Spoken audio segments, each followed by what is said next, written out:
อาจารย์ได้พบปะศรัทธาญาติโยมก็อย่าอู้กับศรัทธาก่อนตนที่จะได้นอนก็อู้แมลงบึด กับท่านพระครูสุเมธจะนอนนี่แหมคืนนะถึงบอกญาติโยมที่อยู่บ้านตุ้งโป่งเป็นศรัทธาตุ้งโป่งใกล้หิมนี่ก็เบิดเมื่อคืนเขาก็มาทำวัดเย็นแล้วก็ฟังเทศบัดถ้ากลัวว่าอาตมาเขาจะไปที่ไหนประเด็นนี้เขาต้องไปกระวนกระวายอย่างอันใดญาติโยมที่จะตานครูบาอาจารย์ก็ย่ำต้องเข้ามาท่านนะโยมเนอะไว้หันก่อนกระเดียวนิมนต์เพิ่นนั่งปุ๊บอาตมาจะแนะนำเป็นตนแล้วเขาก็เข้าเกณฑ์เนาะเดี๋ยวพิธีอย่างตั้งนี้แล้วหมดก่อนใจเย็นมาต้องฟังที่จะตานนะตะกี้มีก็คนถามว่าท่านพระครูตนนั่นมีไหนพระครูตนนี้มีไหนกระเดียวจะนิมนต์เพิ่นมาเอามาเลยลูกหลานนักเรียนมาเลยลูกอันนี้เป็นนักเรียนโรงเรียนบ้านตุ้งโป่งนี่โรงเรียนตุ้งโป่งนิมนต์ท่านสมชาติตัวเนอะนิมนต์นะครับนักเรียนที่จะสวดมนต์ก็เชิญเลยอันนี้โรงเรียนห้องกูโรงเรียนห้องกูอำเภอเวียงป่าเป้าอายุน้อยสุดป.2 สวดธรรมจักรบ่พอหนังสือนั่นปดโทษเจมให้มันดีนะเนาะสวดแบบบ่พอหนังสือนะนี่ธรรมจักรกระเป๋าวัตนสูตรนักเรียนโรงเรียนตุ้งโป่งมาตัวมานั่งพอเพื่อนเป็นแห่งบันดาลใจมาเพื่อพอเป็นแห่งบันดาลใจถ้าเรียบร้อยก็จะได้เชิญนักเรียนก่อนที่นักเรียนจะสวดธรรมจักรนั้นก็จะให้พ่อแม่ศรัทธาเขาไหว้พระสวดอิติปิโสก่อนเนาะก็มาอันบัดสงบศรัทธาเขาก็บ่ได้ตอมจิตตอมใจเดี๋ยวนี้ความสนใจก็อาจจะอยู่ที่ไหนมั่วเนอะความสนใจของศรัทธานะจะอยู่ที่รถตู้กะก็ว่าจะอยู่ที่น้ำตกคุณกะ ลูกนี้ไปก็มีที่เอวปะเลอะเนอญาติโยมจะไปวัดดอยเวียงจะไปน้ำตกแจ่ซ้อนน้ำตกเมืองปานก็คะแนนเพื่อบริหารเวลาให้ดีบ่ควรจะออกจากอำเภอเมืองปานเกินบ่าย 3ถ้าเกินบ่าย 3นี่เข้าบ้านมืดบริหารเวลาดีๆเนอะ4 โมงเต็มที่4 โมงนะยืดหยุ่นเวลาเนาะนิมนต์ท่านสมชาติ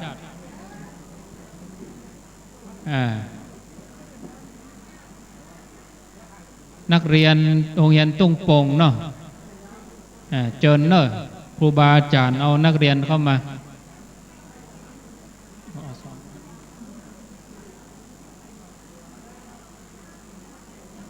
พร้อมแล้วบ่ไม่ตั้งปุ้นมีเนาะพร้อมแล้วศรัทธาเฮาเนอะไหว้พระให้ก่อนต้อมใจหมู่คนเฒ่าก่อนเนาะก็เดี๋ยวรออ่อนเพิ่นจะสวดมนต์แม่เขาก็สงบจิตสงบใจช่วงเมื่อไงเฮาทำพิธีไปแล้วทักษิณานุปทานช่วงบ่ายเฮาจะได้ฟังการเสวนาท่านสมชาติเพื่อจะได้อู้จากับศรัทธาญาติโยมครูบาอาจารย์ที่จัดรายการก็จะได้พบปะศรัทธาญาติโยมเป็นลำดับช่วงรอหลวงพ่อเจ้าคณะอำเภอเมืองปานเจิญศรัทธาเฮาไหว้พระแล้วก็สวดพุทธคุณธรรมคุณสังฆคุณพร้อมกันณบัดนี้อะระหังสัมมาสัมพุทโธได้ยินเสียงพระครูสุเมธนะ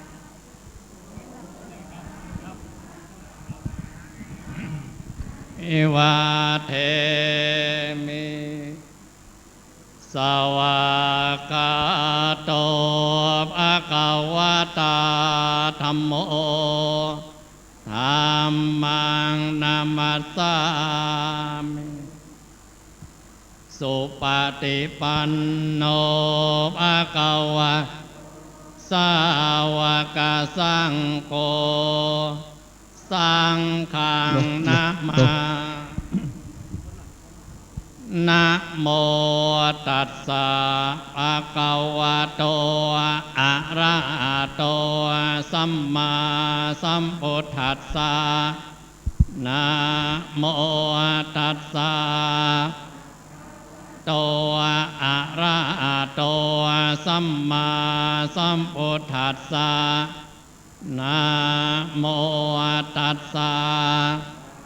วะโตอะระหะโตสัมมาสัมพุทธัสสะว่าอิติปิโสช่องเดียวสามจบเนาะอิติปิโส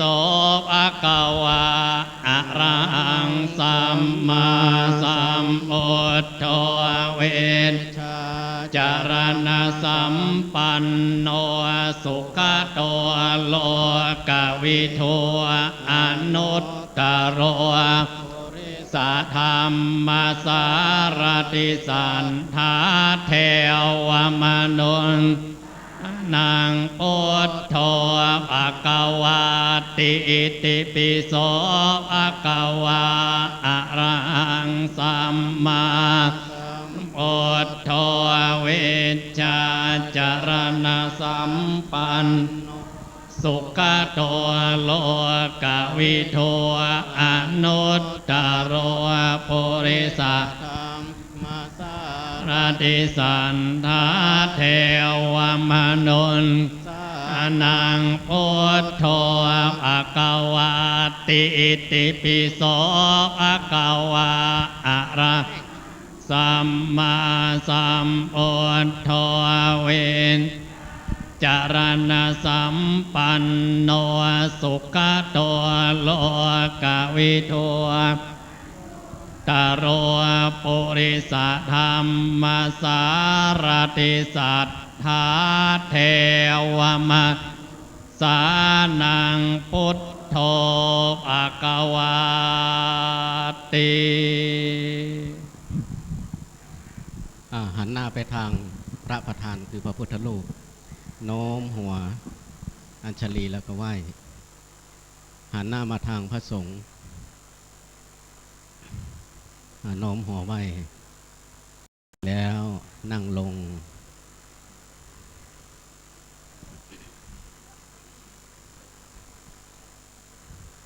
ลำดับต่อไปก็ขอ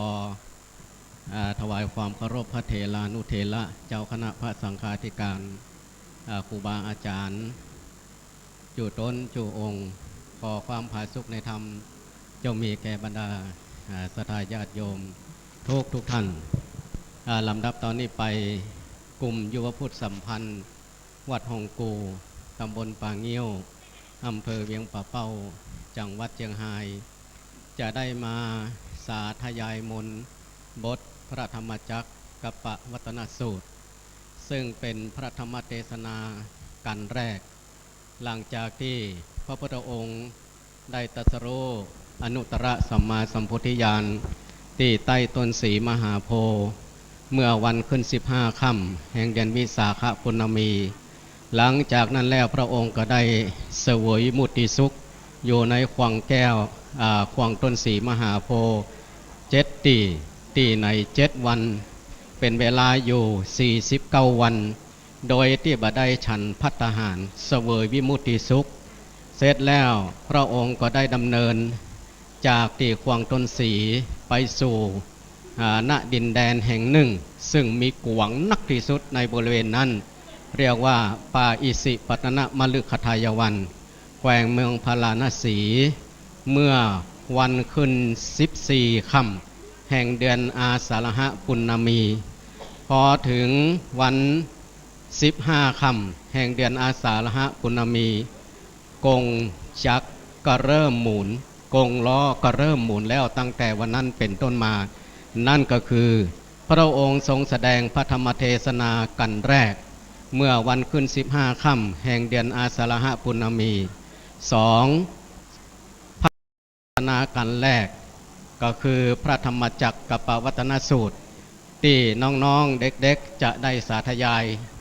และก็วันนั้นเป็นวันที่ว่าพระสงฆ์เกิดขึ้นครั้งแรกนั่นก็คืออัญญาโกณทัญญะหลังจากได้สดับรับฟังพระธรรมเทศนาจากพระพุทธเจ้าแล้วและวันนั้นถือว่าเป็นวันที่พระรัตนตรัยเกิดขึ้นครบทั้งสามคือพุทธรัตนะธรรมรัตนะสังฆรัตนะเพราะฉะนั้นพระธรรมเทศนากันแรกที่พระพุทธเจ้าทรงแสดงถือว่าเป็นพระธรรมเทศนาที่ศักดิ์สิทธิ์ที่สุดบรรดาญาติโยมทั้งหลายที่เคยได้ยินได้ฟังจากสถานีที่ได้นำเอาไปออกช่วงก่อนๆที่จะเกิดโควิดเนาะที่จะเกิดโควิดก็พอดีก็หยุดไปแต่บัดได้หยุดไปที่ไหนได้ฝึกซ้อมอยู่ที่โรงเรียนตอนนี้ชุดใหญ่ก็ใกล้จะหมดวาระคือจบป .6 ก็เลยฝึกรุ่น2ออกมาอีกคือป .2 ป .3 และก็ป .4 อีกชุดหนึ่งวันนี้ก็เลยมีทีมผสมถึงชุดใหญ่และก็ชุดน้อยทั้งหมด18 คนก็จะได้มาสาธยายเพราะฉะนั้นก็ขอเชิญบรรดาศรัทธาญาติโยมเนาะถ้าไผ่สวดใดก็สวดโดยละอ่อนถ้าสวดบัดใดก็ตั้งอกตั้งใจฟังเนอะตั้งอกตั้งใจฟังประนมมือณบัดนี้นะโมตัสสะภะคะวะโตอะระหะโตสัมมาสัมพุทธัสสะนะโมตัสสะภะคะวะโตอะระหะโตสัมมาสัมพุทธัสสะนะโมตัสสะภะคะวะโตอะระหะโตสัมมาสัมพุทธัสสะเอวัมเมสุตังเอกังสมายังภะคะวะภารานาสิยังวิหารติสิปตะเนมิคาทาเยตาลาคูภะคะวะปัญจวัคคีเยภิกขุอามันเตสิทเวเมภิกขเวอันตาปะภาชิเตนะนะเสวิตาภายุจายังกาเมสุกามาสุขันลิโยโคหิโนคัมโมปุรุชานิโกอานาริโยอานาดาสันหิโตโยจายังอัตตากิลามาธานุโยโคทุโคอานาริโยอานาดาสันหิโตเอเตเตภิกขเวอุโภอันเตอนุปะคัมมามัชฌิมาปฏิปทาตถาคเตนะภิสัมพุทธาจักขุการณีญาณการณีอุปสมัยญาภิญญายาสัมพุทธายานิพพานายาสังวัตติกตมาจาสาภิกขเวมัชฌิมาปฏิปทาตถาคเตนะภิสัมพุทธาจักขุการณีญาณการณีอุปสมัยญาภิญญายาสัมพุทธายานิพพานายาสังวัตตา อายามิวาริโยอาทังกิโกมาคุสายยาทิทังสัมมาทิฏฐิสัมมาสังกัปปุสัมมาวาจาสัมมากัมมันตุสัมมาอาชีวุสัมมาวายามุสัมมาสติสัมมาสมาธิอายังโคสาภิกขเวมัชฌิมาปฏิปทาตถาคตินาภิสัมพุทธาจักขุการณีญาณการณีอุปสมายาวิญญาญาสัมพุทธายานิพพานายาสังวัตติรังคุปนาภิกขเวทุกขังอริยสัจจังชาติปิทุกขาชราปิทุกขามรณะปิทุกขังโสกปริเทวทุกขโทมนัสสุปายาสาปิทุกขาอัปปิเยหิสัมปโยโคทุกโขปิเยหิวิปปโยโคทุกโขยัมปิชังนาลภัตติตัมปิทุกขังสังคิเตนะปัญจุปาทานะขันธาทุกขาอิดังโคปนาภิกขเวทุกขาสมุทัยโยอริยสัจจังญายังตัณหาปุโนภวิกานันทิราคะสังคตาตัตราบินันทินิสายยาทิรังกามตัณหาภวะตัณหาวิภวะตัณหาหิรังโคปนาภิกขเวทุกขานิโรโธอริยสัจจังโยตาสาเยวะตัณหายาเสสวิราคานิโรโธจาโคปตินิสาโคมุติอนาลโยอิรังโคปนาภิกขเวทุกขานิโรธคามินิปฏิปทาอริยสัจจังอายาเมวาริโยอาทังคิโกมาโคสายยาทิทังสัมมาทิฏฐิสัมมาสังกัปปุสัมมาวาจาสัมมากัมมันตุสัมมาอาชีวุสัมมาวายามุสัมมาสติสัมมาสมาธิอีทังทุกขังอริยสัจจันติเมภิกขเวปุเพอนันุสุเตสุธัมเมสุจักขุงอุทธปาทิญาณังอุทธปาทิปัญญาอุทธปาทิวิชชาอุทธปาทิอาโลโกอุทธปาทิตังโคปนิทังทุกขังอริยสัจจังปริญญายันติเมภิกขเวปุเพอนันุสุเตสุธัมเมสุจักขุงอุทธปาทิญาณังอุทธปาทิปัญญาอุทธปาทิวิชชาอุทธปาทิอาโลโกอุทธปาทิตังโค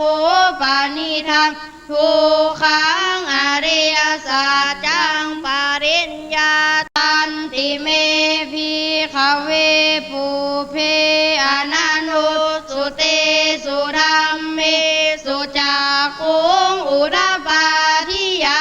ณังอุทธปาทิปัญญาอุทธปาทิวิชชาอุทธปาทิอาโลโกอุทธปาทิอิรังทุกขาสมุ สัจจันติเมภิกขเวภูเพอนันโนสุเตสุรัมเมสุจักขุงอุทปาทิยานังอุทปาทิปัญญาอุทปาทิวิชาอุทปาทิอาโลโกอุทปาทิตังโคปานิรังทุกขาสมุทัยโยอริยสัจจังปังหาตพันติเมภิกขเวภูเพอนันโนสุเตสุรัมเมสุจักขุงอุทปาทิยานังอุทปาทิปัญญาอุทปาทิวิชาอุทปาทิอาโลโกอุทปาทิตังโคปานิทังทุกขาสมุทัยโยอริยสัจจังปาหินันติเมภิกขเวภูเพอนันโนสุเตสุรัมเมสุจักขุงอุทปาทิยานังอุทปาทิปัญญาอุทปาทิวิชาอุทปาทิอาโลโกอุทปาทิอิรังทุกขานิโรโธอริยสัจจันติเมภิกขเวภูเพอนันโนสุเตสุรัมเมสุจักขุงอุทปาทิยานังอุทปาทิปัญญาอุทปาทิวิชาอุทปาทิอาโลโกอุทปาทิตังโคปานิทังทุกขานิโรโธอริยสัจจังสัจจิกาตพันติเมภิกขเวภูเพอนันโนสุเตสุธัมเมสุจักขุงอุทปาทิยานังอุทปาทิปัญญาอุทปาทิวิชาอุทปาทิอาโลโกอุทปาทิตังโคปานิทังทุกขานิโรโธอริยสัจจังสัจจิกตันติเมภิกขเวภูเพอนันโนสุเตสุรัมเมสุจักขุงอุทปาทิยานังอุทปาทิปัญญาอุทปาทิวิชาอุทปาทิอาโลโกอุทปาทิอิรังทุกขานิโรธคามิเนปฏิปทาอริยสัจจันติเมภิกขเวภูเพอนันโนสุเตสุรัมเมสุจักขุงอุทปาทิยานังอุทปาทิปัญญาอุทปาทิวิชาอุทปาทิอาโลโกอุทปาทิตังโคปานิทังทุกขานิโรธคามินิปฏิปทาอริยสัจจังภาเวตาพันติเมภิกขเวภูเพอนันโนสุเตสุรัมเมสุจักขุงอุทปาทิยานังอุทปาทิปัญญาอุทปาทิวิชาอุทปาทิอาโลโกอุทปาทิตังโคปานิทังทุกขานิโรธคามินิปฏิปทาอริยสัจจังภาวิตันติเมภิกขเวภูเพอนันโนสุเตสุรัมเมสุจักขุงอุทปาทิยานังอุทปาทิปัญญาอุทปาทิวิชาอุทปาทิอาโลโกอุทปาทิยาวะเกวันจะเมภิกขเวอิเมสุจตุสุอริยสัจเจสุเอวันติปริวัตตังนวาทสาการังยาถาภูตังญาณทัสสนังนาสุวิสุทังอ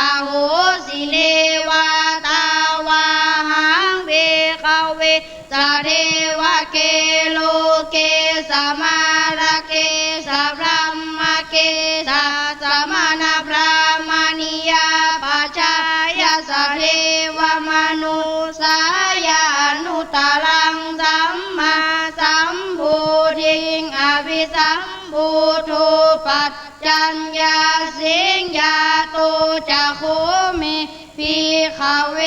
อิเมสุจตุสุอริยสัจเจสุเอวันติปริวัตังนวาราสาการังยาถาภูตังญาณานาสนังสุวิสุรังอโหสิอาถาหังพิขเวสะเรวะเกโลเกสัมมาระเกสัพพมะเกสัสมณพราหมณียปัจจายสะเรวะมนุสายานุตรังสัมมาสัมพุทธิอภิสัมพุทโธปัจจัญญาสิงญาณัญจปนะเมรัสนังอุทปาทิยกุปาเมวิมุตติอายมันติมาชาตินาติธานิปุนาภาวุติอิรังมวุจาภควาอัตตมนาปัญจวัคคียาภิกขุภควโตภาสิตังอภินันทุงอิมัสสมินจาปนวัยยะการณสมิงพัญญามานีอายะสมตุกุนัญญาสาวิราชังเวตามาลังธรรมจักขุงอุรปาทิยังกินจิสมุทัยธรรมังสัพพันตังนิโรธธรรมันติปวัติเตจะภควตาธรรมจักเกภูมิเทวาสัทธมนุษย์สาเวสุงเอตัมภควตาภาลานาสิยังอิสิปตะเนมิคาดาเย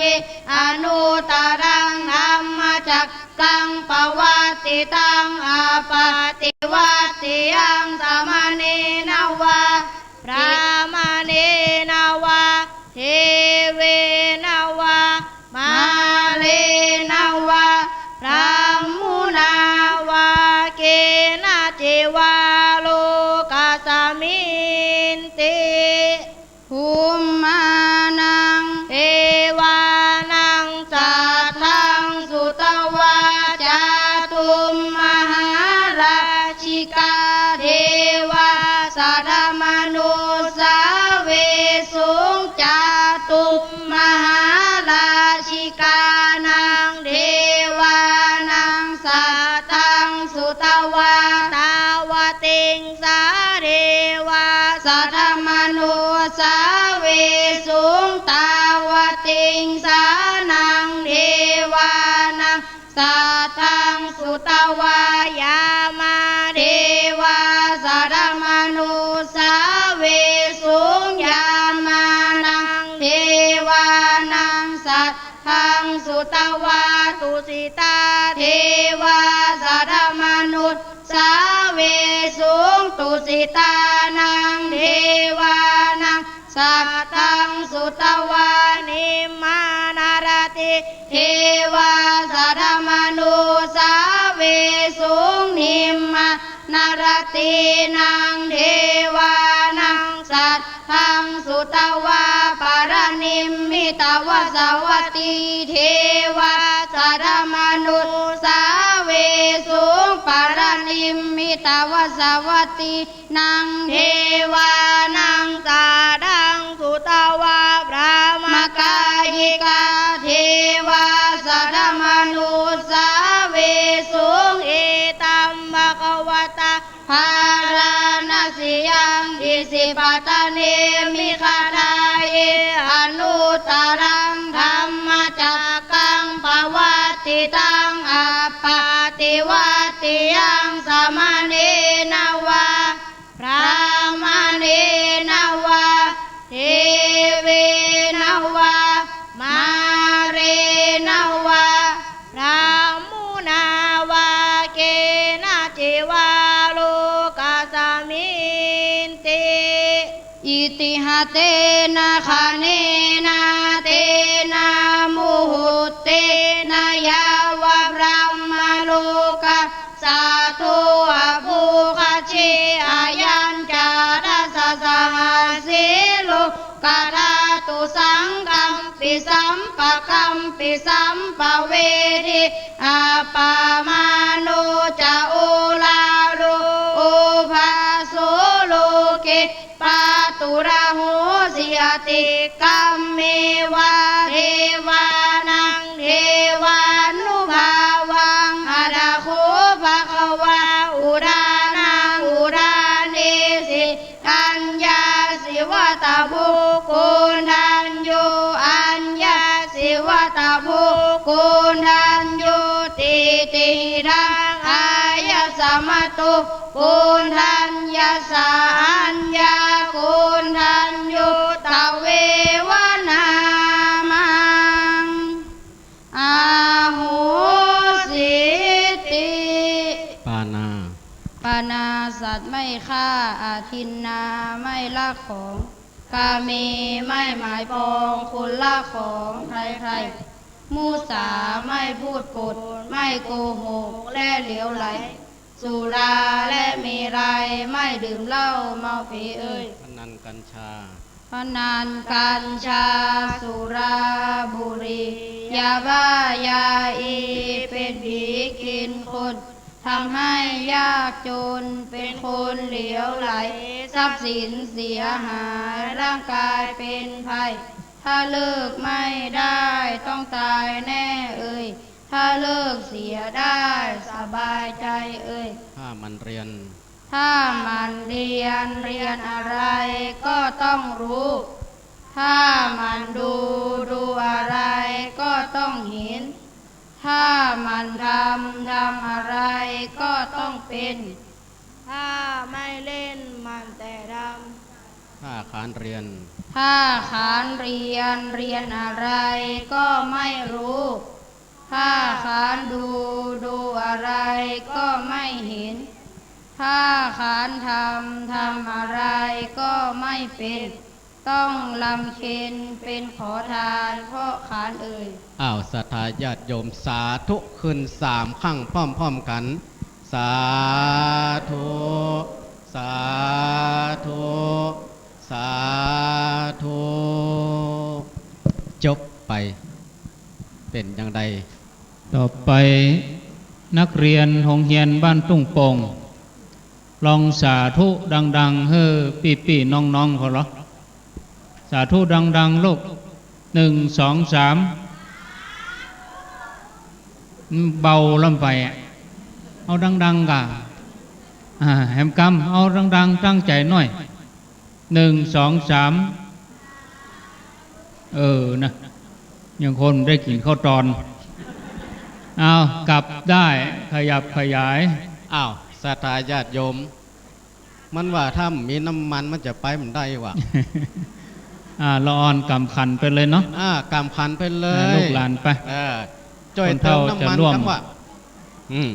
ก็เดี๋ยว เพื่อ พระ เป็นกำลัง เจ้าห ใจ น้าที่ เนาะเป็นกำลังใจเป็นทุนการศึกษาให้กับ ได้ ละอ่อ จั น ดสถานที่กำเดียวก็จะได้นิมนต์หลวงพ่อครูบาอาจารย์ได้ขึ้นบนอาสนะสงฆ์ลูกหลานกำขันไปแยกย้ายกันไปลูกทานให้แหมมันไม่ยิงไปแหมคนไปตั้งนอกบนลูก ทาน ไปจ่อยกันทำมาหา ทาน กิน สีเหลืองนะเอาไปเลยนะ จ่อยกันทำมาหา เอา กิน ซาไปเลย เอาเต็มซ่าเนี่ยเด้อทำเต็มซ่าห้ามปิก ไป ทำเต็มซ่ามือปิกนะตอนนี้ที่เหลือเตรียมตัวลุกขึ้นยกมือไหว้เป่าอุ้ยมืออุ้ยก่อนเดี๋ยวก่อนหันหน้าไปทางพระก่อนพระพุทธรูปก่อนยกมือไหว้1 ครั้งหันหน้ามาทางพระสงฆ์1 ครั้งแล้วหันหน้าไปทางเป่าอุ้ยมีอุ้ยโน้มหัวลง1 ครั้งแถวหลังออกไปก่อนเก็บของไปด้วยเด้อตอนนี้ก็นิมนต์เลยครับ ต่างคณะสาธยายมนต์เจริญพุทธมนต์ธรรมจักรกับปวัตนสูตร โดยคณะนักเรียนโรงเรียนพุทธศาสนาวันอาทิตย์วัดห้องกูตำบลป่างิ้วอำเภอเวียงป่าเป้าจังหวัดเชียงรายได้มาสวด เพื่อเป็นแห่งจูงใจให้กับนักเรียนโรงเรียนบ้านตุ้งโป่งตั้งนี้ไปก็ให้สวดถึงวันนะนักเรียนตุ้งโป่งนะถ้าเธอเขาสวดในโรงเรียนนี่แบบไปก็จะอยู่โดยพ้นละถ้าประมาณสวดในโรงเรียนได้ไปอยู่โดยพ้นแน่แมลงเบิดเนอะมาสวดตัวตุลุงขอเนอะเบิดท่านพระครูสมเด็จกับอาตมาภาพก็จะนอนที่นี่ตอนนี้คือพระเจ้าหน้าที่เพิ่นจัดเตรียมสถานที่ให้เรียบร้อยเอาตั้งหน้านี้โล่งๆตัวพี่ตัวน้องเอาตั้งหน้านี้โล่งหมดเลยตอนนี้ก็ขอได้ถวายการต้อนรับหลวงพ่อพระครูวินิตวรการหลวงพ่อเจ้าคณะอำเภอแจ้ห่มประธานคณะทำงานธรรมยาตราเพื่อการศึกษาพร้อมกับถวายความเคารพหลวงพ่อท่านพระครูสันติพนารักษ์ด็อกเตอร์หลวงพ่อเจ้าคณะตำบลบ้านสาวัดสาแพะท่านรองประธานโครงการอำเภอแจ้ห่มจังหวัดลำปางซึ่งตอนนี้พระเดชพระคุณทั้งสองรูปได้เดินทางมาถึงบริเวณสถานที่เรียบร้อยแถมสักกรรมก็จะได้กราบนิมนต์พระเถรานุเถระอันมีหลวงพ่อพระครูวินิตวรการหลวงพ่อเจ้าคณะอำเภอแจ้ห่มเป็นประธานได้นั่งบนเก้าอี้รับรองพร้อมกับพระสงฆ์ทุกรูปที่มาจากเชียงใหม่ละปูนครูบาอาจารย์มาจากลำปางคลื่นสีขาวทุกรูปตัวนะครับจะได้กราบนิมนต์ทุกรูปเลยนะครับครูบาอาจารย์ได้อุจากับศรัทธาญาติโยมเรียบร้อยแล้วเขาก็จะได้ตานแล้วก็ฮับปอนหลวงพ่อจะได้กล่าวสรุปปิดโครงการท่านสมชาติก็จะได้กล่าวสรุปกิจกรรมเวลาก็คงจะพอดีญาติโยมนะจับพอดีบ่ายโมงเวลาพอดีญาติโยมก็ยังบ่ต้องกลับกันเถอะเนอะพอเวลาเกิดใจฮอดเฮาใครมากะใครมาแต่เจ้ายังลูกตีสามเมื่อใดจะได้ไปท่านพระครูเอาสะดวกว่าเพิ่นอยู่ไกลเนาะอันนี้อยู่เมืองฝางก็ยินดีเนอะอยู่รถรอก็มีล่ะนะนี่แม่เขาไปเขาตึ้มไป ข้างแหมชั่วโมงเดียวได้แม่อดออกอะน่ากะอดออกกะขึ้นไม้ให้มันถึงยอดกาแล้วไปถึงแม่เขาปิกไปกับมักตึกห้างชัดนี่ตาอากาศไหนมันก็ไหนละเกิดถึงหอดจะมาปะโทรหากันยกท่านบ่ครูอยู่ไหนยังมาเตื้อห้องนี่กลัวมานี่มาก่อนก็มีนะเนาะอันนี้แม่เรนูบ้านกลางสาธุอันผูกเนาะอนุโมทนาเนอะฟังเมื่อเจ้าถ้าเมื่อมันผูกห้องไป ต้องมีเงื่อนไขสักหน่อย ต้องมีเงื่อนไข ว่าเล่นมาได้แม่เนอะถ้ามีการก็ไปเถอะบางทีมีธุระเนาะบางทีอันไก่ออกเล่ากะหมูเหาะอยากกินข้าวไก่ ไก่มันลุดออกเล่ามันฟังไปเอาไก่เข้าเล่าอยู่อีน่ะก็อนุญาตไปเป็นอย่างเนอะป้าหมอเนอะขอบคุณอนุโมทนาบอกว่ายังเป็นยังจะกลับเปิ้นไก่เนาะ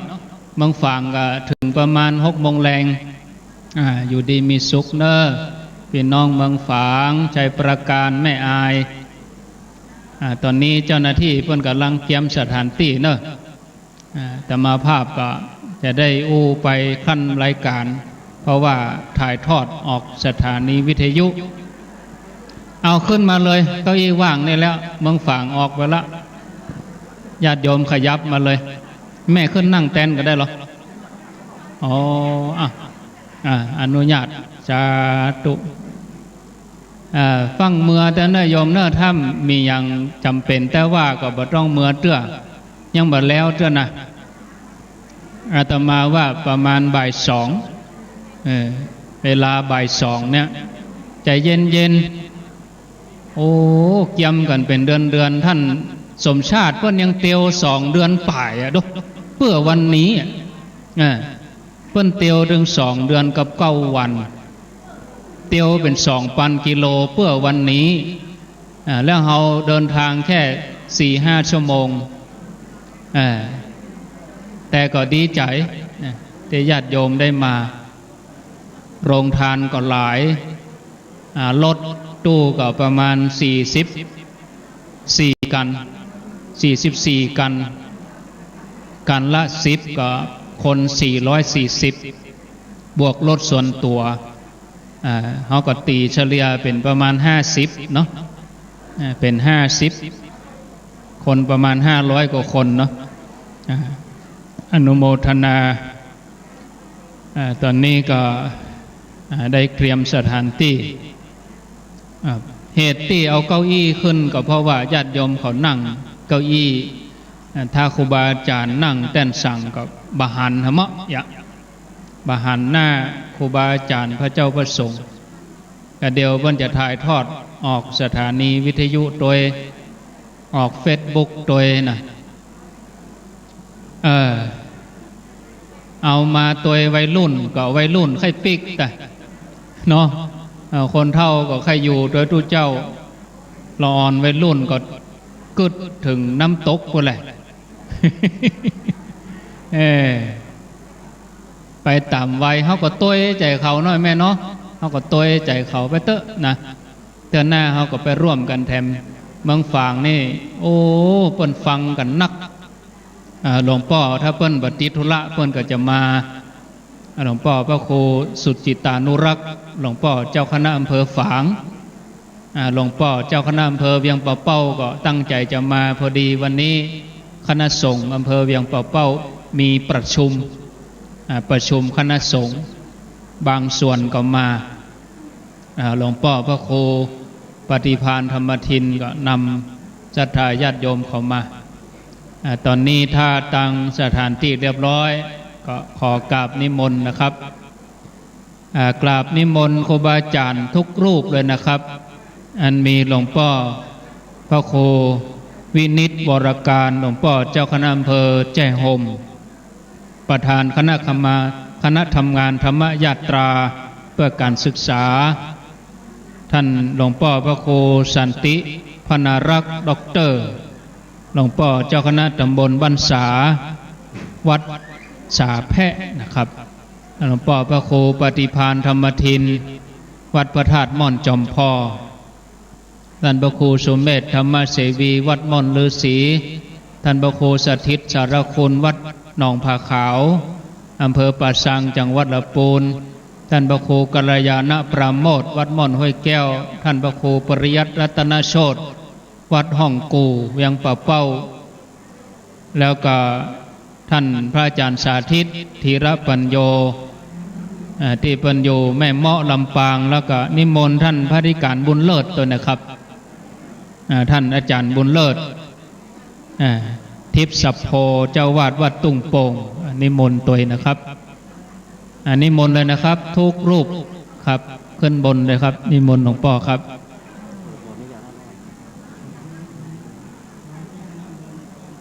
หลวงพ่อรองเจ้าคณะอำเภอเมืองปานตัวนะครับกราบนิมนต์นะครับครูบามหาเถระเจ้าคณะพระสังฆาธิการกระเดียวนิมนต์นะครับทีละตนละตนเดียวศรัทธาคือครูบาอาจารย์ตั้งเมืองปานเพิ่นได้อุจาปปะศรัทธาญาติโยมครูบาอาจารย์ที่จะเดินทางกลับก็นิมนต์เพิ่นก่อนนะครับหลวงพ่อพระครูโสพลพัฒนวิกรมนะครับหลวงพ่อรองเจ้าคณะอำเภอเมืองปานตัวนะครับกราบนิมนต์ครับนิมนต์ครับทุกรูปเลยครับผมไหว้สาครับนิมนต์ครับครูบาอาจารย์ครับครูบาท่านพระครูลืมเปิ้นท่านพระครูสังวรศ ศิลาภิรักษ์ตัวครับวัดไซมูลตัวอย่างใดวิทย์ขาดตนในก็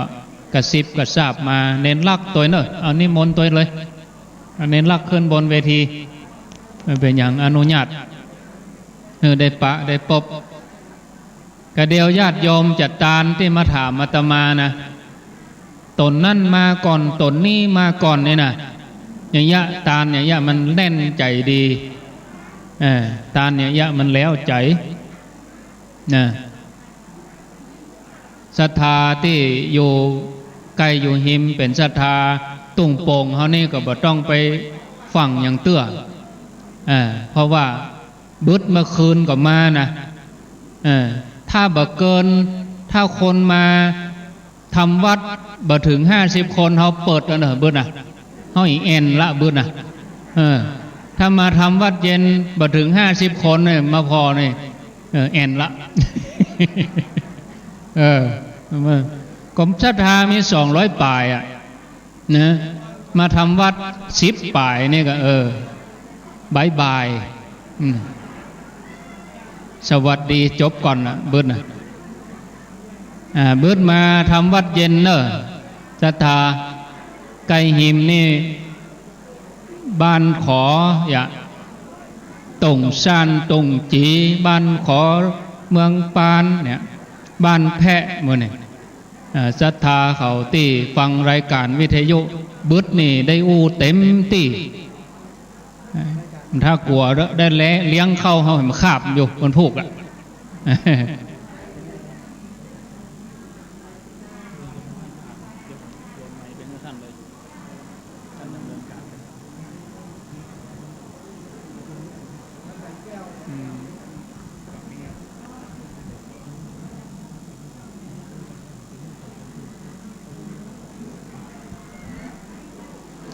เบื้องต้นนี้ก็จะได้กราบ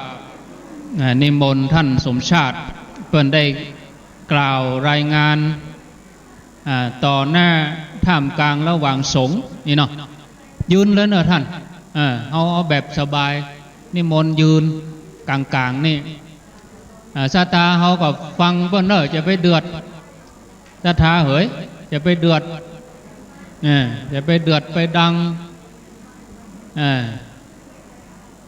พร้อมจะฟังหรือยังพร้อมจะฟังหรือยังพร้อมอย่างนกจอกจะเข้าห่างไปพร้อมที่ไหนพร้อมต้องเงียบกาเดี๋ยวเพื่อนจะอู้แล้วนะพร้อมแล้วก็เนอะญาติโยมอยู่ตั้งนอกก็ฟังวิทยุก็ได้เนาะตอนนี้ทาง Facebook ของฝ่ายหินเพิ่นถ่ายทอดอยู่เอาใครหันภาพก็เข้า Facebook ของวัดฝ่ายหินอยู่ทางข้างวิหารเพิ่นก็พอได้ถ้าบ่เงียบก็บ่นิมนต์นะถ้าโยมบ่เงียบอาตมาก็บ่นิมนต์ท่านสมชาติละเนาะ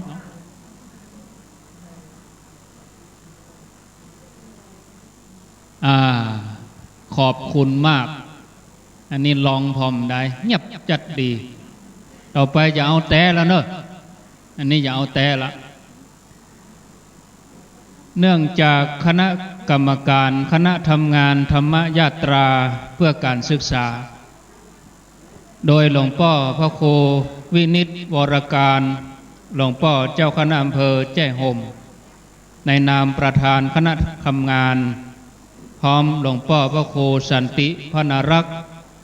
หลวงพ่อเจ้าคณะตำบลบรรษารองประธานโครงการพร้อมกับคณะสงฆ์ทั้งนั้นได้มานั่งเป็นสักขีพยานในกิจกรรมท่านสมชาติชาตะปัญโยซึ่งท่านเป็นภูมิลำเนาเดิมท่านก็เป็นคนตุ้งโป่งที่นี่ท่านมีความตั้งใจดีที่จะสนับสนุนการศึกษาของลูกหลานเยาวชนบ้านเกิดเมืองนอนเฮือนเคยอยู่อู่เคยนอนหมอนเคยหนุนท่านก็บ่ลืมเพราะว่าหันโรงเรียนนี่ตั้งแต่เล็กแต่น้อยประเด็นนี้นักเรียนก็มี พอประมาณต่างส่วนราชการเบิ่นก็จะฮือโรงเรียนนี้ไปรวมกับอีกโรงเรียนหนึ่งซึ่งชุมชนเองเจ้าบ้านเองนักเรียนก็บ่ใครไปก็เหมือนละอ่อนน่ะลูกเขาใครไปไหนเขาจักแขนลูกเขาไว้ยับขึ้นรถตู้ให้ไว้พ่อแม่ก็ทนดูบ่ได้ท่านสมชาติก็เลยเอาตัวเองมาบวชในพุทธศาสนาแล้วก็ตั้งใจธรรมญาตาโดยที่เริ่มต้นโดยคณะสงฆ์ทำกันที่วัดตุ้งโป่งโรงเรียนตุ้งโป่งที่นี่แล้วท่านก็เดินไปจากลำปางไปสุราษฎร์ธานีไปกราบปฏิปทาไปกราบหลวงพ่อพุทธทาสที่สวนโมกใช้เวลาเดินถึง2 เดือนกับ9 วันจำนวน2,000 กว่ากิโลณ บัดนี้โครงการได้เรียบร้อยสมบูรณ์ดีท่านกลับมาก็ยังกึดถึงว่าบ่เป็นภาระของสังคมบ่ฮื้อชุมชนได้ลำบาก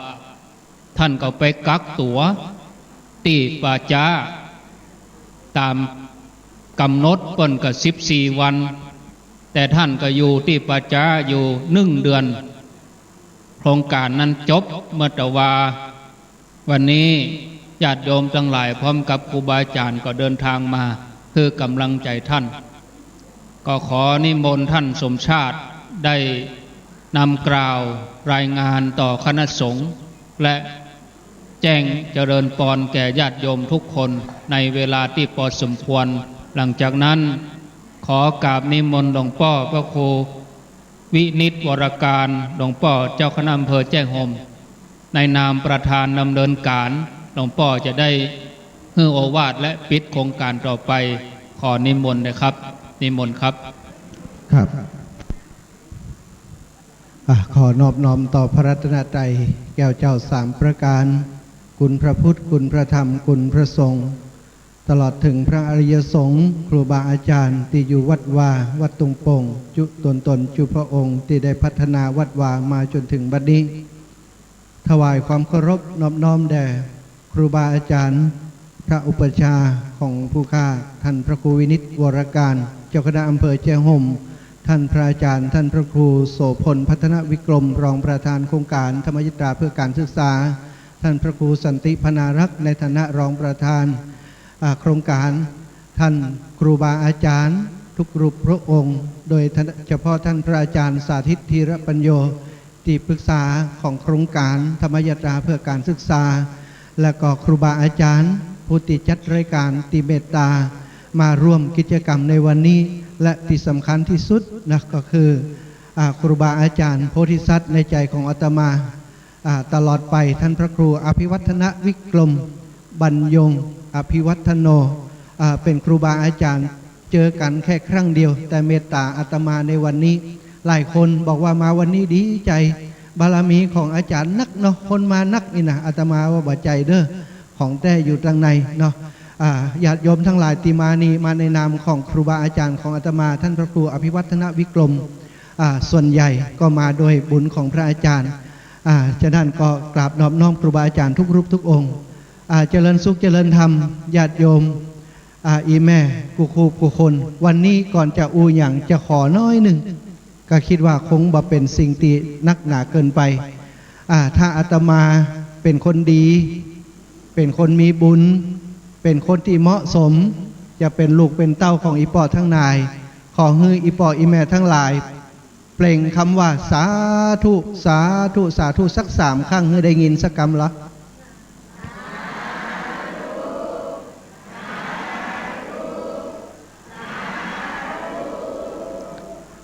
เงินแล้วบ่เอาคืนตั้งแต่นี้ไปหน้าหันที่ไหนกระจ่างเนี่ยลูกกูเนอร์น้องกูเนอร์ปีกูเนอร์จำไว้เนอะได้ลูกบ่าวเป็นตัวเจ้า1 ตนแล้วก็เป็นคนที่บัดเดียวนี่นะชีวิตของตัวเก่าเนี่ยร่างกายของตัวเก่านี่ยกฮือโรงเรียนไม่หมดยกฮือลูกฮือหลานยกฮือพี่น้องเจ้าบ้านไปหมดข ขออนุญาตแม่แล้วนะขออนุญาตอดีตภรรยาที่บ้านคุณครูแม่ของน้องน้อยเขาเปิ่นอนุญาตให้มาทำงานตรงนี้ก่อนละครอบครัวมาทำตรงนี้ตอนนี้ถวายตัวถวายหัวกับพระศาสนาถวายหัวใจให้กับลูกหลานสิ่งที่อาตมาทำให้ครูบาอาจารย์ได้เมตตาเพราะหันในจิตใจบ่ได้เล่าให้เปิ่นฟังแต่เปิ่นหันการกระทำแล้วก็มาในวันนี้ก่อนตีอาจจะมาจะอูอย่างต่ออีกเรื่องหนึ่งตีอยากจะบอกกล่าวพี่น้องวันนี้เฮารู้สึกอายขนาดอายไอ้อย่างอายว่าการต้อนรับขับสู้ดูแลอีปออีแม่วันนี้บดีเก้าอี้ก็บ่พอพ่องมาก็บ่ได้นั่งห้องน้ำก็บ่พอไปออกันอยู่พ่องก็ไปรับอยู่ในวิหารก็มีมาเดี๋ยวนี้นะบ่มีที่นั่งในวิหารน้อยนี่ก็มีอีปออีแม่ตั้งเต้นก็บ่มีพัดลมเอาพัดวียับเฮาอายขนาดอภัยให้เฮายิ้มเนอะได้ก่อนได้เนาะวันหน้าถ้ามาแหมเตี่ยเขาจะแปลงศาลาใหญ่ๆแล้วติดพัดลมตั้งนานนี่แต่ประเดี๋ยวเขามีตังค์เตี่ยน่าเคยว่ากันเนาะก่อยพัฒนาเนี่ยอย่างไปท่านพระอาจารย์บุญเลิศเป็นน้องเบาและเป็นเจ้าอาวาสที่นี้มาอยู่ที่นี่บัดถึง10 ปี4-5 ปีพัฒนาวัดวาอารามบัดเดี๋ยวจะปู่กลางพวงแก้วตีปล่อยแม่ปู่ตัวนอนไปเนาะอันนี้ก็คือบารมีของเปิ้นเขาก็จะได้มาช่วยเปิ้นแต่ว่าช่วยกัน2 คนพี่น้องทำมีตังค์กันเนี่ยอย่างบ่ได้เพราะฉะนั้นตังเขาบ่มีอยู่ปุ่นนะก่อยมาช่วยกันเอาเนาะอาตมาทำโครงการนี้เดินทางไป2,000 กิโล2,000จริงๆก็ไปถึง2 หมดมาถึง2,000นะ1,000 กว่ากิโลแต่ว่าเดินแหวดเดินลำปางไปเชียงใหม่ไปหลับปูนเดินแหวดอำเภอในจังหวัดลำปางเนี่ยเป็น809 กิโลพุ่นนะ900 กิโลก็รวมๆแล้วก็ 2,000 กิโลตะกี้เฮากัดอกอีน้องคนหนึ่งว่าอาจารย์หนูเจอพระอาจารย์ที่ก่อนที่หนูจะถึงบ้านไม่ถึง10 กิโลเป็นละออนจังหวัดสุราษฎร์ธานีแล้วมันเล่าให้เปิ่นเขาฟังว่าไปปะพระธุดงค์เดินไปสุราษฎร์ธานีเปิ่นว่ามาจากจังหวัดลำปางก็ไม่ได้ถามว่าเปิ่นอยู่บ้านไหนแต่วันก่อน2 วันก่อนเนี่ยไปเจอตำรวจคนหนึ่งเล่าให้ฟังว่าวันเสาร์จะไปงานของพระมหาสมชาติที่วัดตรงปงเปิ่นเดินธุดงค์ไปสวนโมกว่าอีน้องนั้นเลยถามว่าโอ้เปิ้นอยู่ตรงโป้งนี้กะว่าวันนี้แกมาหันแกก็ดีใจไปปะกันหุ่นตางวุ้ะแล้วก็มาวันนี้แต่อีปออีแม่เขาบ่เคยหันหน้ามาก่อนเลยแต่หันปุ๊บเขาหู้เลยว่ามันต้องมีบุญรวมกันเพราะหันแต่ละคนเหมือนกับหู้จักมาก่อนน่ะเหมือนก็อีแม่ว่าเหมือนก็อีแม่ไปหู้อย่างเขาก็หู้แต่ว่าอีแม่จะหู้ก็คือหู้ที่ใจของอีแม่หลายคนบอกว่าฟังเสียงกับหันหน้าเหมือนกับหู้จักแล้วมันก็หู้จักกับพอฟังเสียงถึงวันหลายวันมาละหลายคนเราให้บ่ถ้าให้ก่อนที่เขาจะอู้เขาให้ก่อนอีแม่หลายรอบก่อนเขาเป็นคนขี้ให้แต่ว่าบ่ใจให้แบบว่าโวยวายอย่างนะให้แบบว่าบางเตือคนเป็นทำดีกับเขาแล้วเขาให้เขาเดินจากนี้ไปสิ่งที่เขาทำให้เขาให้เพราะละอ่อน2 คนออกจากสวนยางพารามาถึงป๊บจอดรถตั้งหน้าเขาฝั่งลุบๆลงมาฝั่งลุบแล้วก็จกกระเป๋าเสาะหานี่บอกมีไปเสาะได้เปิดเบาะรถพอเป็นว่าเอาซ่อนอยู่เบาะรถพอจะตั้งจกออกมาปะร้อยหนึ่งเขาก็ว่ามันจะเอาใบสาวจะมันเสาะแฮมบอกปะมาทำจะเสาะใบสาวเขาว่าจะเสาะเปาะแฮมเนาะแต่บรรเทาส่วนมากถ้าปะไปร้อยเสาะหาใบสาวนะเสาะหาบอกปะปุ๊บแกก็เอาใบร้อยมาให้เขาผมขออภัยครับอาจารย์ผมเหลืออยู่100 เดียวจะเอาหอมแหมเป็นคนมอนอู้กับบ่อทอบแล้วเป็นอยู่ที่ฮั่นแล้วก็สิ่งที่เขาประทับใจเพราะอย่างหัวก้อยแม่วันนั้นฝนตกเปิ่นออกมาจากสวนยางพาราไปกรีดยางเปื้อนมอมแมมมัดสกปรกอย่างคนตกขี้หมูแต่ว่าที่เขาหันเปิ่นไหวมือตีคนมอนไหวไหนแม่จดกิ้วจดหน้าผากไหวถูกต้องแล้วก็ไหวปนมือเป็นรูปดอกบัวแล้วก็นั่งนิ่งงามเขาหันแล้วมันกัดอกแล้วถึง2 คนผัวเมียไหวปุ๊บเขาปั่นป้อนปุ๊บกราบลงกับปืนท่านฝนตกแล้วกับไม่กับขี้เปื้อกราบลงมาเขาหันหัวมันเป็นขี้เปื้อ มันบอกเอามือเจ็ดนะมันปล่อยด้ามย่อยลงมานั่นคือสิ่งที่เขาหันเขาไปใจภูมิใจตัวเก่านะภูมิใจคนติกราบไหวโดยศรัทธาแล้วเฮามาพบกับอาจารย์เปิ้นบอกว่าคนมอญนี่สุดยอดเลยเปิ้นถือว่าเป็นจาดแหลกเชื่อแหลกที่ไปเจอพระพุทธเจ้าตอนตรัสรู้ใหม่ๆแล้วมาเจอคนมอญ2 คนฮะเปิ้นถือว่าเปิ้นนี่ดูอยู่ใกล้พระเจ้าก่อนหมู่เฮาเปิ้นถึงเนี่ยอย่างที่มีระเบียบคนมอญบ่ใส่รองเท้าเข้ามาวัดบ่ใส่เลยพี่น้องเขาใส่มามันเป็นอย่างตุ้มจะบอกให้เอาไปไว้นอกนะคนมอญแล้วคนมอญ30,000 คนนั่งอยู่ในวิหารเหมือนกับมีไผ่เลยดับปิ้งเงียบบ่มีซากเสียงติดปากออกมาไว้ผ้าหับศีลกลางเงียบเหมือนกับบ่มีคนอยู่ในวัดบ่มีคนอยู่ในโรงพยาบาลตีอาจารย์เป็นไปทำพิธีน่ะคนมอญเข้ามาเงียบคนไทยเข้ามา10 กว่าคนเศร้าอีกไหมอันนี้คือข้อแตกต่างเขาอยากจะบอกว่าถ้าอยากได้บุญบ่ต้องเนี่ยอย่างนักเข้าวัดให้เงียบเวลาตุเจ้าเปิ้นจะอูก็เดี๋ยวฮือเงียบไปฮือได้บอก อันนี้เราให้ฟังเนาะฉะนั้นเขาจะบอกโอ้อย่างนักวันนี้เขาแค่บอกว่าสิ่งที่เขาเดินทางไป1,000 กว่ากิโลเนี่ยบ่คุ้มที่ทำให้พ่อแม่พี่น้องมาร่วมงานวันนี้นักขนาดนี้เขาจะเดินนักกว่านี้ตั้งแต่นี้ไปตลอดชีวิตเขาจะเดินธุดงค์จะอยู่วัดนี้เฉพาะเข้าวัดสาถ้าบ่มีกิจกรรมอย่างเขาบ่อยู่เขาจะเดินธุดงค์ถ้ากิ้งไปคนนั้นคนนี้สบายเขาก็จะปิกมาเขาจะเดินธุดงค์ของเขาไปตลอดเขาสัญญาว่าตลอดชีวิตที่จะอยู่นี้เขาจะเดินเพื่อนักเรียนเดินเพื่อคนทุกคนยากเขาเดินธุดงค์ไปช่วยคนบุญกุศลตีปล่อยอีแม่มาวันนี้เพื่อตั้งนาด้วยเนอะตั้งนาทำป้ามพวกเขาถือว่าได้บุญแต่เขาตีเขาเดินธุดงค์เขาจะเดินเป็นหมื่นกิโลเพื่อจะให้อีปล่อยอีแม่ได้บุญกับเขานักตีได้เสียสละเวลามาวันนี้สาเอาบุญไปเลยเนาะ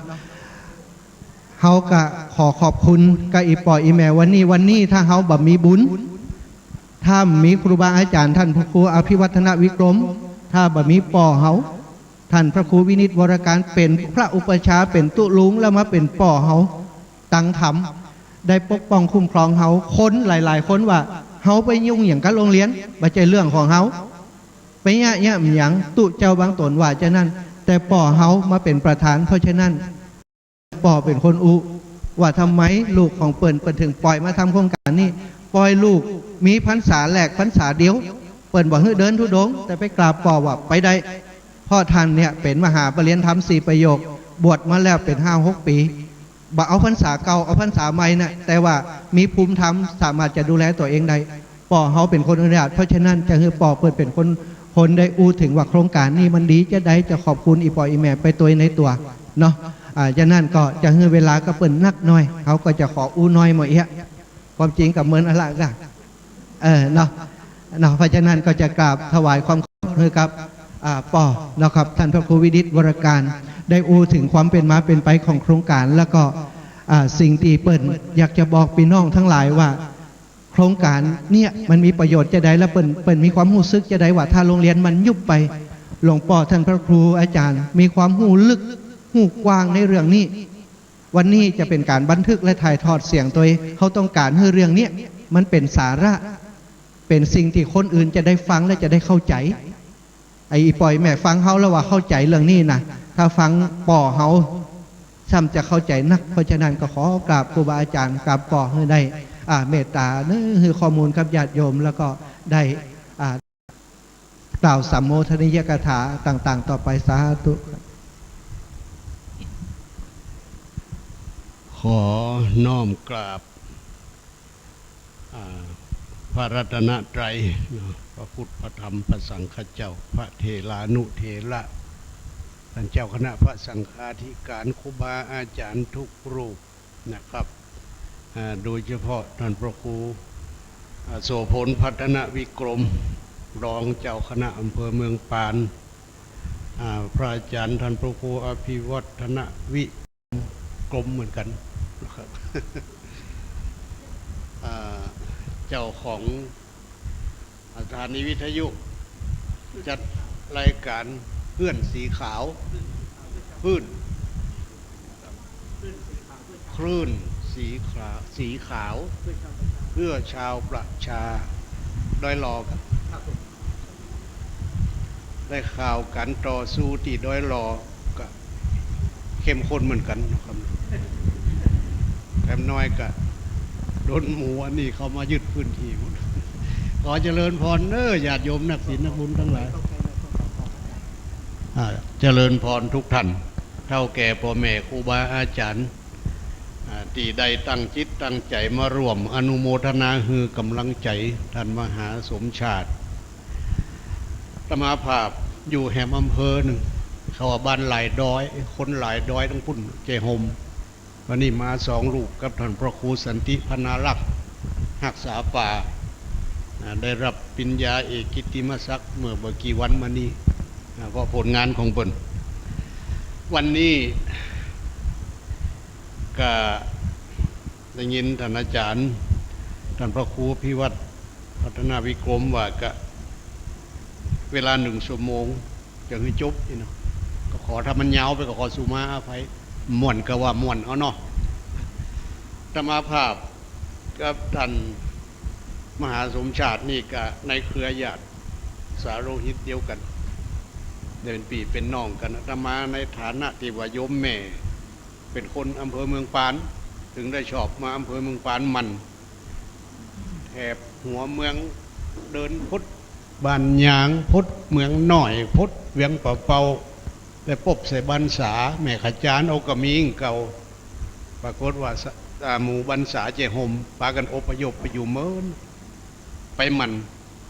เมื่อกี่วันมานี้กับไปสอดหาไปแอวป่าแม่น้อมไปประวัติศาสตร์ของวัดพระพุทธโฆษาจารย์อาจารย์ไม่ออกมาหม่อนก็ลูน้อมลงไปหาตีเวิ้งดอยตีวัดโฆษาจารย์อยู่โอ้โหเป็นองค์ใดไปสอดหาก็มันยังไกลอยู่พนาก็ไปทำไมชาติพันธุ์ประวัติศาสตร์ความเป็นมาของหมู่เฮาเนี่ยญาติโยมทั้งหลายมีความสำคัญที่สุดมีอยู่ครั้งหนึ่งเคยมานั่งอูกับท่านพระมหาสมชาติที่เวิ้งดุมเนี่ยนะเพิ่นจะพัฒนาสถานที่หมู่เนี่ยคือมีศักยภาพเป็นแหล่งที่ทำคุณประโยชน์คือเยาวชนได้หันคุณค่าของท้องถิ่นธรรมาว่าคิดดีนู้ก็เลยสนับสนุนยอมมาเป็นประธานในโครงการธรรมยาตราเพื่อรณรงค์ช่วยเหลือโรงเรียนที่ถูกจัดถูกยุบก็ขอวัดตีธรรมาอยู่วัดดงหนังบ้านปงขอบโรงเรียนยุบรวมไปเลยไหมอุ้ยแต่ก่อนกับพยายามดินล้นหาตึงผ้าป่าตึงกัดถินตึงงบหลวงพ่อเนี่ยนะได้ผ้าป่าอันยังมาเจียดไว้กระถินมาเจียดไว้จุ่ยบางทีก็เป็นประธานไปซ่อหาญาติโยมคนเดียวนี่กรรมการมาจุ่ยโรงเรียนจ้างครูอัตราจ้างเนี่ยเปิ่นเก่าว่าใจแป้งวัน300อันนี้ก็มันหลายปีดีนักเหมือนเขาโรงงานผลิตมันบอกค่อยเครื่องจักรเครื่องยนต์มันติดขัดจะได้บางหัวละอ่อนน้อยลงในที่สุดป.1เหลือคนเดียวป.2เหลือคนเดียวป.1แรกเริ่มเข้าปีที่ผ่านมานี่ไม่ไปเข้าสักคนจำเป็นต้องบอกหูจะเนี่ยจะได้เพื่อคุณภาพของละอ่อนมีหลายๆอย่างก็เลย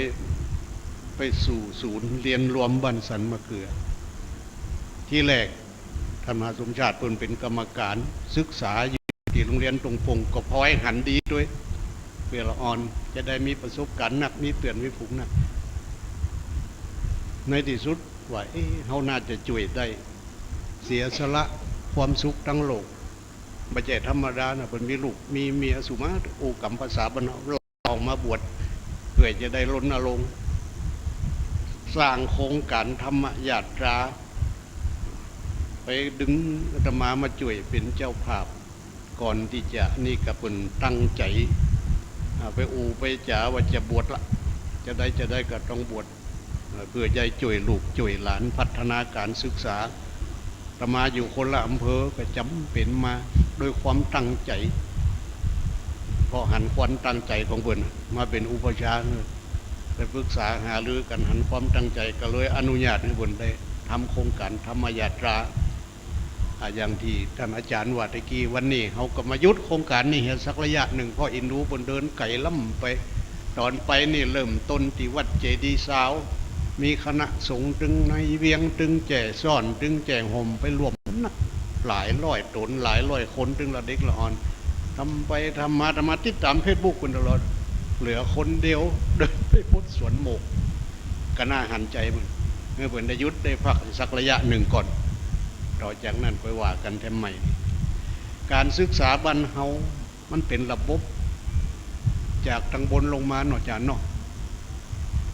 ชุมชนบ่มีโอกาสได้บริหารจัดการในส่วนนี้ทั้งที่เขามีคณะกรรมการพื้นฐานการศึกษาอยู่เสนอโครงการอันยังออกไปมันเฮามันเป็นทั้งป่ายใบไม้ไหวได้จริงแต่สิ่งต่างๆเป็นส่งมาตั้งหากตั้งต้นฉะนั้นเสียดายว่าเราอ่อนเขาบางครั้งใหญ่มาอย่างที่พ่อแม่ได้พูดห้องอิลามาเนี่ยกินแกงผักกาดให้แม่อุ้ยนะบ่ได้กินนะอุ้ยบ่ได้มูใส่หยังผ่องตำน้ำพริกจะได้พริกเกี๊ยห่าหอมกาดขาจะไข่แมลงแควนคอมพอมป้อมหมูจักน่าห่วงภูมิปัญญาท้องถิ่นของพ่อแม่เขาจะได้แกงอันนั้นใส่นั่นน้อยนี่ใส่นั้นมาพอข้อวิจัยของคนรุ่นใหม่ทางด้านสาธารณสุขเป็นสมุนไพรพื้นบ้านตีสำคัญ